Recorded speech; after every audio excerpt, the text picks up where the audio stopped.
recording right now. We're recording on the cloud. You guys see the red dot, right? Is it there? Yep, now it is. Cool. Hey, what's up, Julia? Hello. Hi, Julia. Estelle, good to see you. Well, good to see your Yes.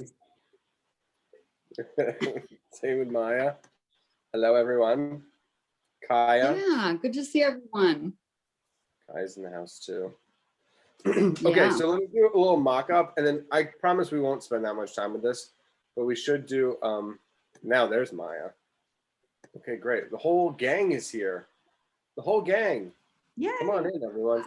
I'm in a new location, by the way. I'm in like Western New York, in the Ritz-Carlton of campers. It's nice. It's got skylights and stuff, and it's got an observatory. So if it stops raining, I'll be able to see the moon tonight and lots of galaxies and things. Anyway, here's the cheat sheet for the banana. What I found was that the majority of the fruit is actually the same width. Like the length of the thing is mostly the same, and then it starts to angle in a little bit, where the rounded part of the banana. So you can almost like use X-ray vision and imagine the inside of the banana, how it's rounded like that. Then it turns into a trapezoid, both on the top and the bottom. The bottom is closed off because that's where the flower was. Every fruit eventually, at one point was a flower. And then the flower wilts and dies, and then the pollinated, flower becomes the fruit. So this is where like the banana flower was. I don't even know what the banana flower is. And then this one, yes, it comes in as a trapezoid, but then it thickens out and becomes part of the stem, and then it's a part of the bunch. So and like whenever there's like scarring to the skin, and there's nothing I can do. I can't really. The image is very subtle. It's like very style. It's like kind of like a high end. It's like from a high end food magazine. So it's like yellow and yellow, whatever. Wherever there's scarring, it turns like this black color, which is where you can draw into it and stuff. But the bananas are like flawless, like absolutely flawless bananas, which is cool. Maybe they're not real bananas. They might not be, but this looks pretty Well, I thought they were. Yeah, they look pretty real to me. That like the way that they're ripped off the bunch feels pretty real. Excuse me, Trevor, were we supposed to be drawing along with you? No, I mean, not really. I mean, I was just trying to like, instead of just like blindly copying the outline, I just wanted to like show those parts of it. And then, yeah, that was really it. I was just trying to get it like that. And then, and then the next thing you want to do is, the top banana can be darker, and then the next banana can be a little bit lighter, and then the third banana can be lighter still. So you can do like that line weight thing where the lighter the lines, the further away it is because of contrast.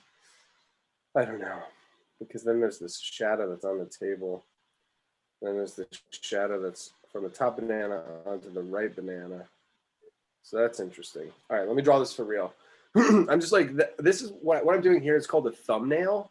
And it's when you just like draw when it almost like it doesn't matter. It's like so, it's not a final thing because you don't know what the heck is going on. So you just have to get something down and start to learn. So that's kind of what this is. I'm going off screen, I realize, but. And I wonder, this banana looks a lot bigger than this banana. Because if you see like where the tops are, yes, it's a little bit lower, but then the tail end comes out much farther. So now, yeah, okay. So that's another interesting observation. Boom, boom, boom, boom, boom, boom. All right, let me zoom out a little bit so I can get more room on my page.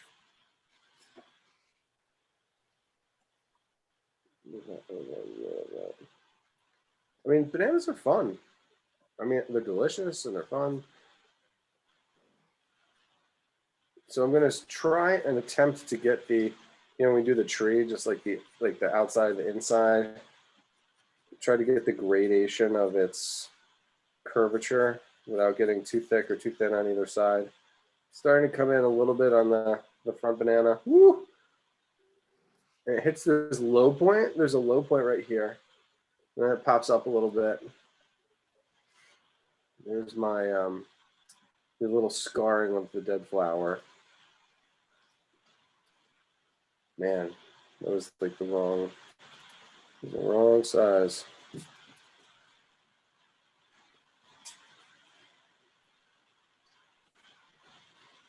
Make that a little thicker. And then I am, kind of focusing on the silhouette. But it's the banana is the casing. So it's like there's the fruit on the inside, and then this is like the sheath that protects it on the outside. So you're really kind of drawing, it's almost like, I'm trying to think of something else that's like this. It's kind of like, it's like clothes maybe, or like a wetsuit, something that's like very similar and adds a thickness. And it's kind of makes, but the nature of the inside of the banana is so different than the outside skin. All right, cool. I'm looking at these vectors of the, we don't have very many, so far we don't have many straight lines. So to get the, the neck of the stem, it's kind of nice. I'm seeing a little block form there.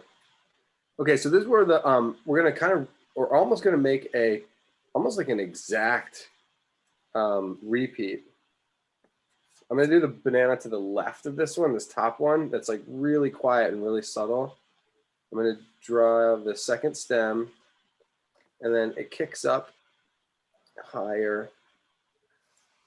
And then I'm kind of paying attention to the distance between my silhouette edge of the first one and the space between these two lines. Where do they connect? All the way down here at the bottom.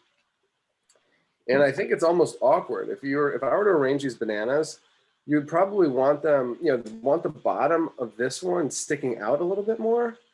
Imagine if we did that. What if I changed it like this? Made the bottom sticking out a little bit more, just so everybody knows, like, hey, this is in fact a second banana. Be really, be much more clear about it. It's not like the best. This is not a good view of the second banana, because that second banana is confused with the first banana, and that's visually. Yeah. You're not in control. Like as a photographer, like they lost control of their picture. I'm regaining control because I'm drawing what I know and what looks best, not what I'm seeing. And the artist, the visual artist always, maintains control in that way. My zoom, so we get this other, so I'm just going to do all the same parts again. So it's like, just repeating and looking for variations. So here's the scarring of the stem where it broke from the bunch. I'm seeing a little to the left, a little to the right, so that stem feels thinner, and then we'll break that out. Turn into the fruit. Cool. And you guys are gonna miss it, but I'm going off screen. It's okay though. In my bunch, it looks good. And we'll start talking about maybe some side planes and then some cast shadows. We got the bottom that comes out of the scarring, and then you can really see where the fruit ends and the little trapezoidal cap is attached to it. Lovely. I kind of have two warm-ups. We'll see. And then we're gonna do a bird composition. I started I did a bird comp on my Wednesday class, and I was really ill prepared for drawing these parakeets. And I taught it twice, and I feel like I have not yet mastered the parrot. So I feel like third time's a charm, and we're gonna get at least 3 or 4 opportunities to draw parrots in various positions. It's gonna be more than just learning to draw a parrot. It's gonna be composing them, composing a series of them. And I didn't really make the connection between I don't even have I don't think I have a tortilla, a blending stump. You know, I wonder if parrots eat Correct. bananas. We've got to. I've got to, mister. Okay, maybe I can use this. I don't know. Okay, cool. Yeah, I had one of my students. Anyway, we'll talk about that later. So we got these 3 bananas, and which one is lighter? Which one is darker? The easiest one for me is separating the first banana from the one that's on the right, and it's because the first banana, even though it has a shadow side, which is gentle, it really is throwing its shadow, a cast shadow, onto the right side banana. And so the silhouette becomes very clear.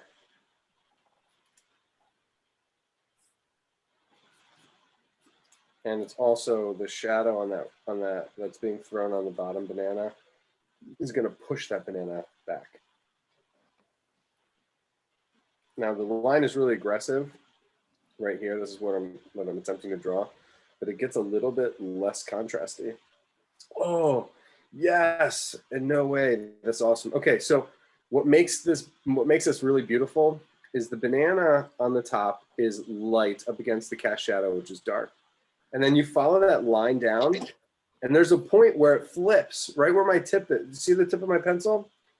It flips where the bottom banana becomes lighter and the top banana becomes darker. That is a really wonderful happening when that occurs. The figure 2 ground relation, it really gives it like a lot of dimension. So I'm going to attempt to shade my shadow.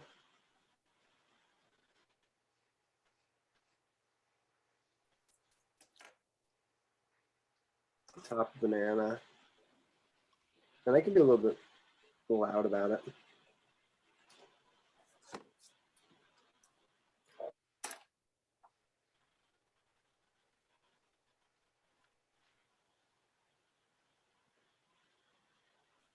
So I'm going to clean up my top banana because my top banana is definitely light up against dark. And then banana on the bottom is light against the dark towards the bottom.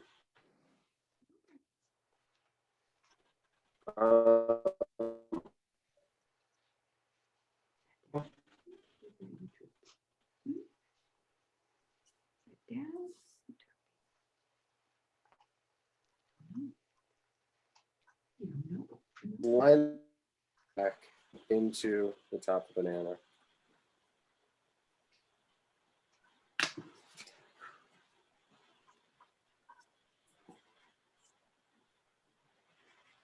So we've been going for 15 minutes. That's not bad.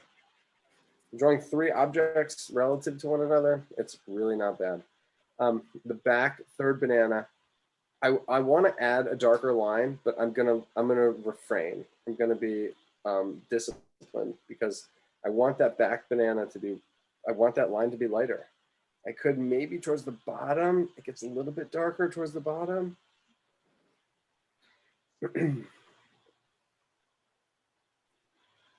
But the top is just really quite light.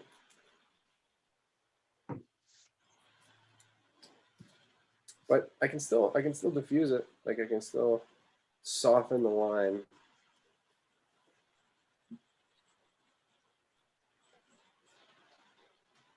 Okay, now for the more obvious stuff, which is wonderful. It's about time we get here. The last banana, it's dark up against the first banana, and then the edge of it is going to be light up against the shadow that's on the ground. So fourth banana, but it's just really blurry. So I'm drawing all the same parts, even the stem, even the stem, the body, all of it. It's just going to be super soft.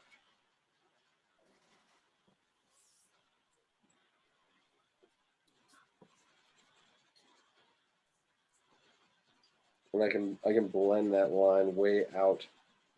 You can actually see how much, look how far the line is diffused. The shadow gets diffused. There's a crisp edge, then there's a dark shadow, and then there's like a slightly lighter shadow.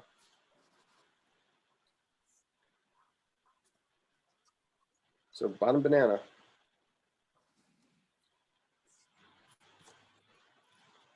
Is dark, is light against the dark of the shadow.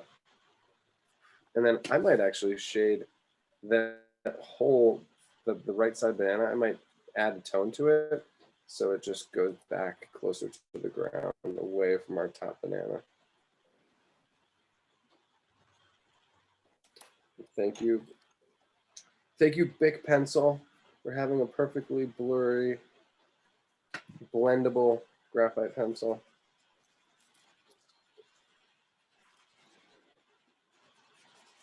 Whatever pencil you're using, you can get a nice feel for it. The third banana is going back there. Good.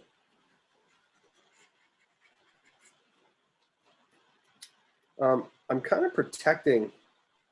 I'm checking out my very top banana, and the light is coming from the left side, and there's this whole big light reflection, like light highlight down the edge of the body of the banana. And so I'm thinking in my head, I might have to shade the whole banana very lightly and then erase that line.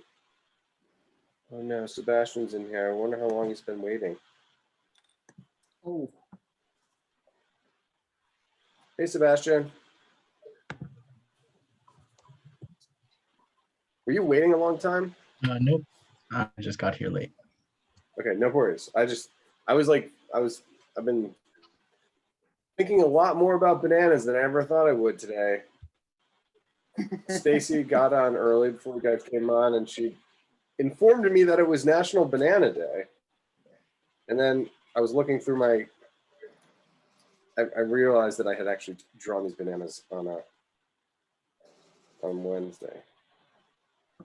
So in the spirit of a warm-up and in the spirit of Banana Day, we did bananas.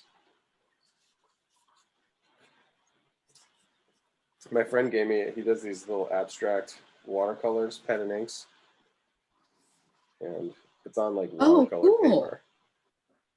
Yeah. And I'm using it as a blending stump. I'm using the back. And I think that he would be really happy that I'm doing that.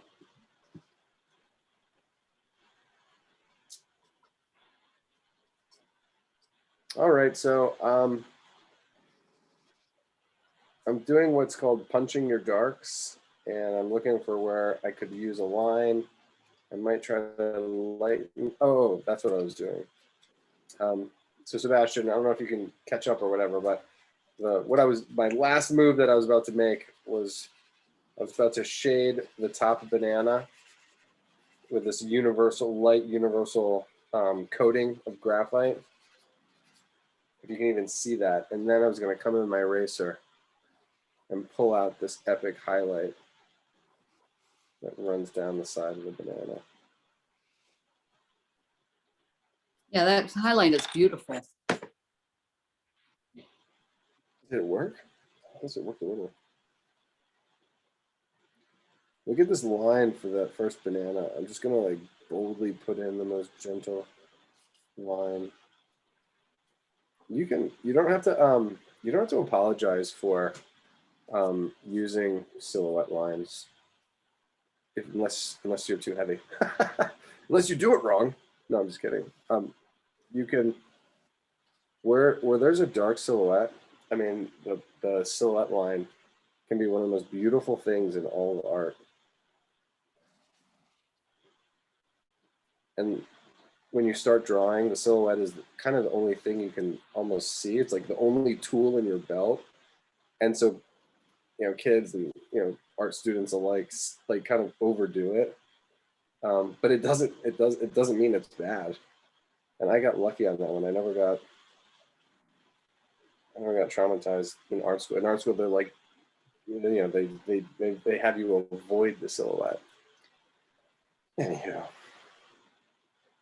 I'm gonna lighten up my edge on my back banana, lowering that contrast, but making the line lighter reduces the contrast and it makes it softer and makes it recede.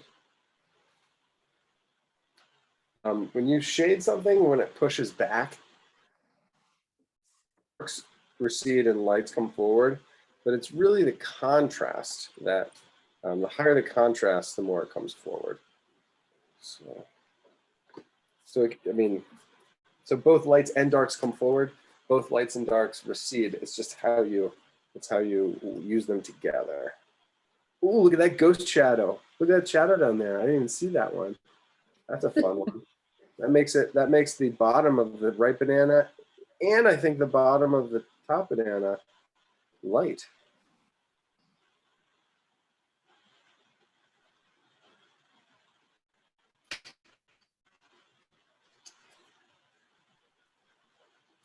Yeah, there's another cast shadow right at the base. Look at that one. It's gorgeous. So the main shadows on the table, there's this little guy down here, all so soft and diffused. This one at this bottom end, and then the main one that's up here by the stem and where the banana is actually resting on the table. My right side banana looks like I could get a little highlight onto it too. I'm not scared. Is it raining down there? No, it's beautiful. It's wild. It's a little chilly. Blue skies. Rough. It was raining. It was raining down there yesterday, and I came up. I'm in central New York, and it was beautiful here. So I left the rain to get beautiful clear skies, gorgeous sunset, and then it's nice there, and now it's raining here. What you gonna do?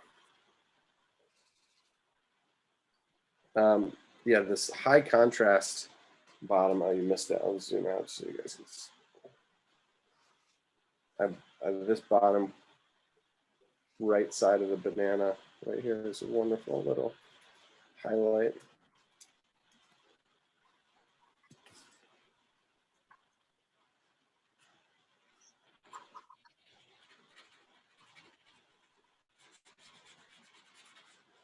So I had to introduce a third shadow because I pulled this little banana tip out from the bottom because I was feeling like it needed it. No one's really sure.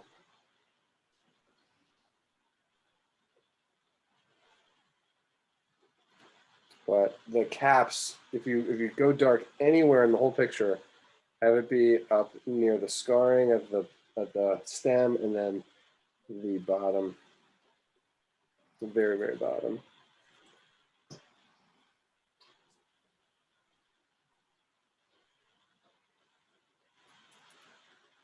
It's just these lights and darks are so subtle.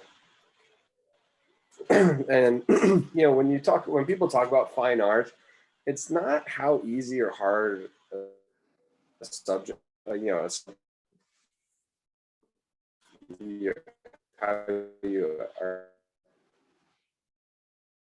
Trevor, can you hear me? Trevor, can you hear me?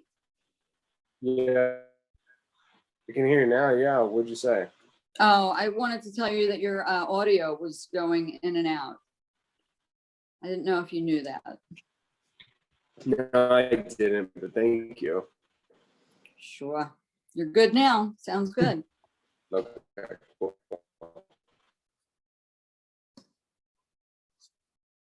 Everybody's in. Well, that's good. We got participants.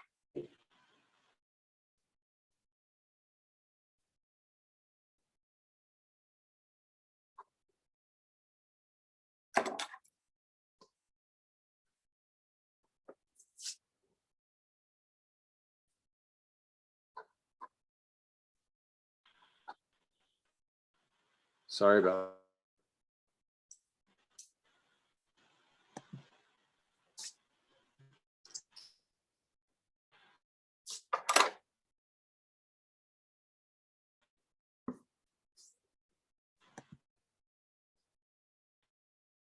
Well, that was. Can you hear me?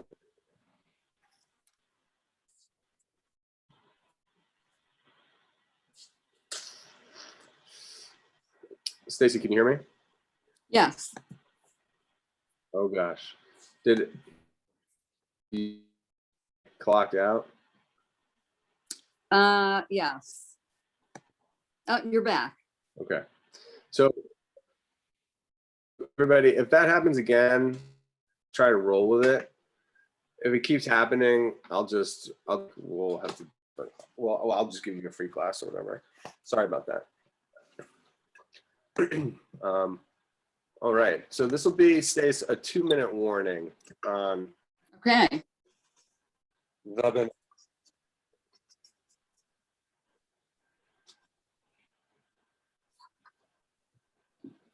Well, I will say that mine definitely look like fruit, though not bananas, but definitely fruit.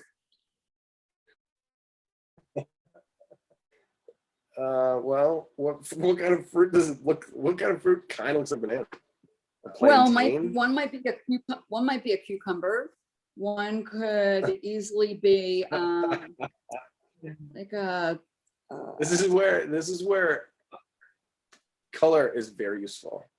Yes.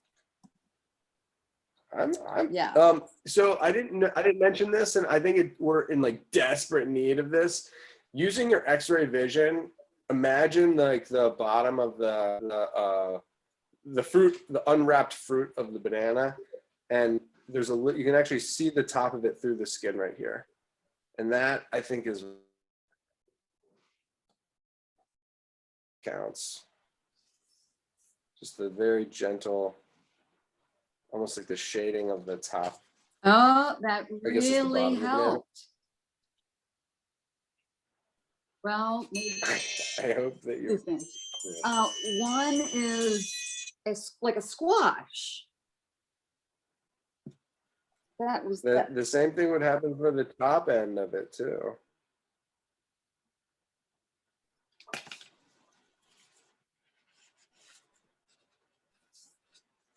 Because if you don't have much to go on, I mean, there's not much to a banana. So if you don't have color, like.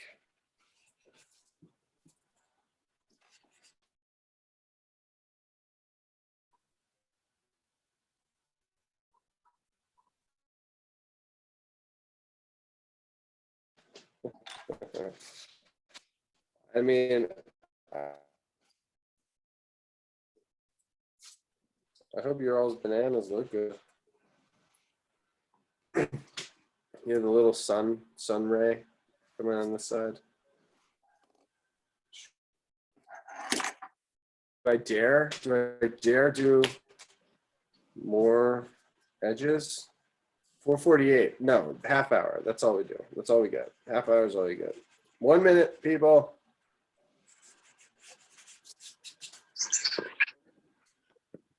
Cool.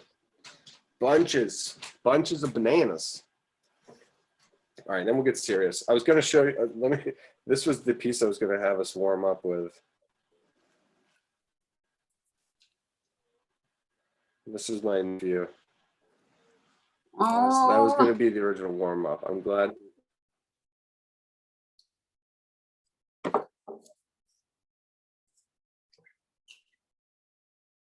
I wonder if he knows it's National Banana Day.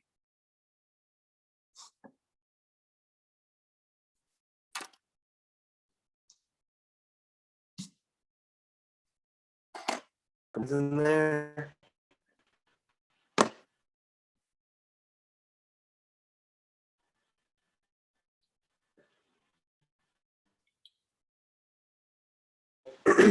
No.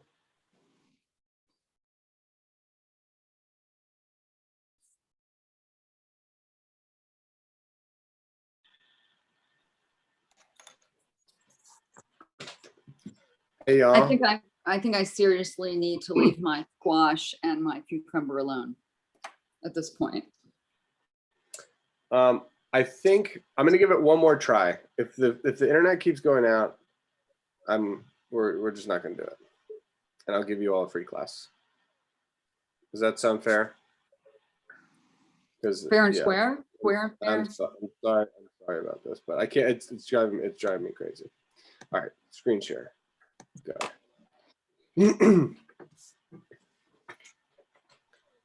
Okay, you're in. All right, cool. So the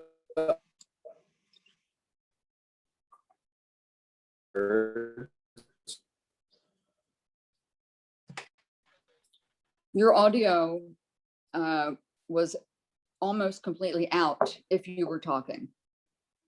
Yeah, we can't hear you very well. So do you think that Mr. Twist can hear us? That's a good. I don't know, but he's frozen. I'm going to send him a text. Sounds good. Yeah.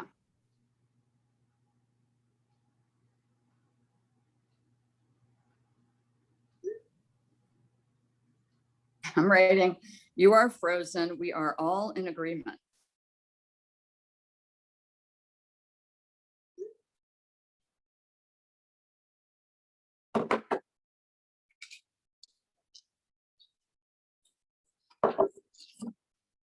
He's not even in the meeting anymore. Mm-mm. Okay, everyone. Excuse me. Trevor thanks you for his patience. Have a wonderful afternoon and evening and week. You get a free class. So bye-bye to everyone. Bye. Take care. Goodbye. Bye-bye. And good luck with your squash and what did you say, September? Thank you. I think it needs it. Thanks a lot.